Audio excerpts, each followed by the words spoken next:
Hayaan na yung ano. Hindi, ito mga Dre, nabanggit lang ni Kuya, sana daw naisama ko siya sa video. Kasi iniisip nyo daw, marami kaming pera rito sa Canada mga Dre, no? Kala ninyo, mayaman kami rito. Oh, ito. Ang pinalamas ko rito sa kwan, nagkakalkal ako sa basura. Ayan, Kala yung mayaman kami rito. Ito. Nangunguha si Kuya ng ano. Kumuha ako ng kan. Bote. Magkano isa yan Kuya? 10 cents. 10 cents isa? 10 cents. Oo. Kagaya ko si Jimmy Santos. Ayan, oo. Viral na rin. Yung mga Dre, no? Ano lang, sabi nga ni Kuya, no, para maipakita po sa inyo na hindi kasing katulad ng iniisip nyo na marami kaming pera dito sa Canada mga Dre, no? Yun lang naman. Saan ka ba Kuya? Sa ano ka? Ilocos? Ilocos. Oo. Ilocano. Oo. Bagay, marami Ilocano rito, no? Oo. Daming feeling ng Ilocano dito. Bakit feeling? Feeling mayaman. Feeling mayaman? Ayun lang. Pambihira. Oo. Sa bagay. Kuya, thank you Oh, sige. sa pagpapaunlak. Yun. Okay, thank you. Ingat Kuya, ingat. Oo. Yun nga mga Dre, no. Sa bagay mga Dre, no, isang ano yan, no, isang example na hindi ganun kadali yung buhay natin dito sa Canada mga Dre, no. Kumbaga kanya-kanyang diskarte. Siguro kung may sasakyan si Kuya, baka bagay hindi ko alam kung may sasakyan si Kuya, no. Siguro kung may ibang paraan para kumita, yun ang gagawin mo mga Dre, no. Katulad ko, yung pag-u-Uber kahit papaano mga Dre, no, kahit sabihin nyo nga na lugi ako, kahit papaano kumikita ako, kahit lugi ako sa oras sa sasakyan, okay pa rin sa akin mga Dre, no. At least makadagdag man lang sa panggastos o pambayad sa utang.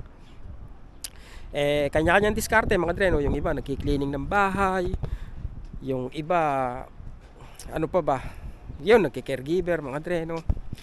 Basta pangkaraniwan mga Dre, yung double job dito, lalo na simple lang yung trabaho. Yun, hindi kami mayaman, hindi marami yung pera namin. Nagkataon lang na doble-doble yung trabaho namin para kahit pa paano sumobra yung pera, sumobra yung kita. Nang sa ganun is ano ba, may pangkape. Yun mga Dre, no? Kaya huwag nyo sanang pansinin yung minsang paglabas-labas ng yung ibang pamilya dito mga Dre, no? Sasabihin nyo po na sasabihin nyo na kaya kayo naghihirap kain kayo ng kain sa labas, 'di ba? Kaya kayo naghihirap kasi kape kayo ng kape sa labas. Kasi ang totoo po, kumbaga siguro yun na lang yung nagiging pinakasimpleng libangan mga Dre, no? Para magkaroon ng pagbibigay ng reward sa sarili. Minsan magkakape kami sa labas, makipagkwentuhan, maiba man lang yung ruta mga Dre sa araw-araw. Kasi sa araw-araw na ginawa ng Diyos, no, lagi ka nagtatrabaho, let's say 6 days or 7 days a week. So kung may isang gabi sa loob ng 7 araw na lalabas ka para magkape at makipagkwentuhan sa mga kaibigan mo, 'di ba? I think walang masama. Yung iba lang is napapansin nila yun kaya naghihirap kayo diyan sa Canada mga tao diyan sa Canada kasi kape kayo ng kape, kain kayo ng kain sa labas. 'Di ba? Ano naman yun, pambihira. Hindi ganoon. Kumbaga walang kinalaman yun.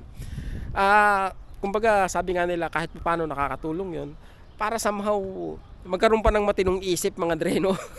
Yung mga nagpapakasubsob sa pagtatrabaho dito sa Canada. Pambihira. Ayan mga Dre, hindi ko kumbaga nagbablog ako sa likuran ni Kuya. Tapos nung paalis na ako, sabi niya, ba't hindi mo ako sinama? Sana sinama mo rin ako. Hindi ko alam kung ano sasabihin ko mga Dre, no. Sabi niya, para maipakita ko na hindi marami akong pera, sabi niya gano'n. So sabi ko, seryoso ka ba Kuya? Sabi niya, sige, anuhan mo ako. Ayun mga Dre, kaya yun natin. Sabi ko sa kanya, sige Kuya, ikaw bahala, kukunan kita. So yun mga Dre, no. Ano lang, good vibes lang mga Dre. Enjoy life kasi you'll never know O when is your last breath gonna be?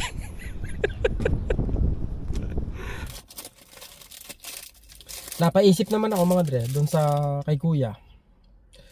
Kasi pwede nyo sabihin ngayon sa akin na isa yon sa malinaw na halimbawa kung bakit kailangan nating maging matalino sa paghahawak ng pera, 'di ba? Maging maingat sa paghahawak ng pera. May punto kayo, 'di ba? Pwedeng totoo kayo. Totoo yung sinasabi niyo mga dre, no? Pero sa kabilang banda, hindi rin natin alam mga dre, no, kung ano ba yung naglagay sa isang tao sa sitwasyon na kinalalagay niya, 'di ba? Maaring may pera naman siya, 'di ba? Tapos naubos lang kasi may pinagkagastusan siya na higit na importante kaysa sa sarili niyang kapakanan, mga dre, no?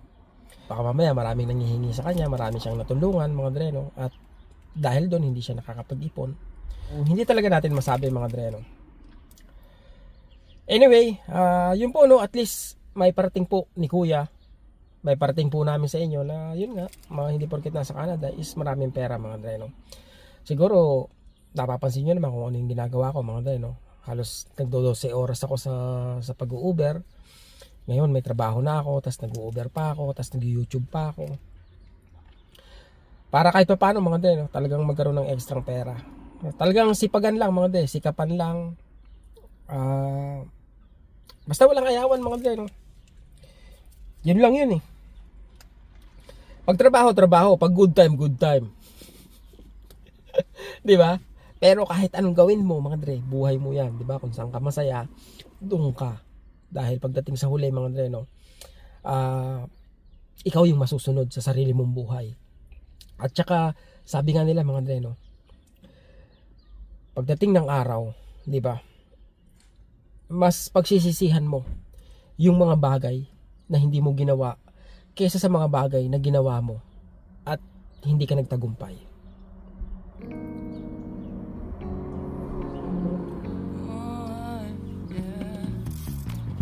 Wait, we don't have to start the day yet.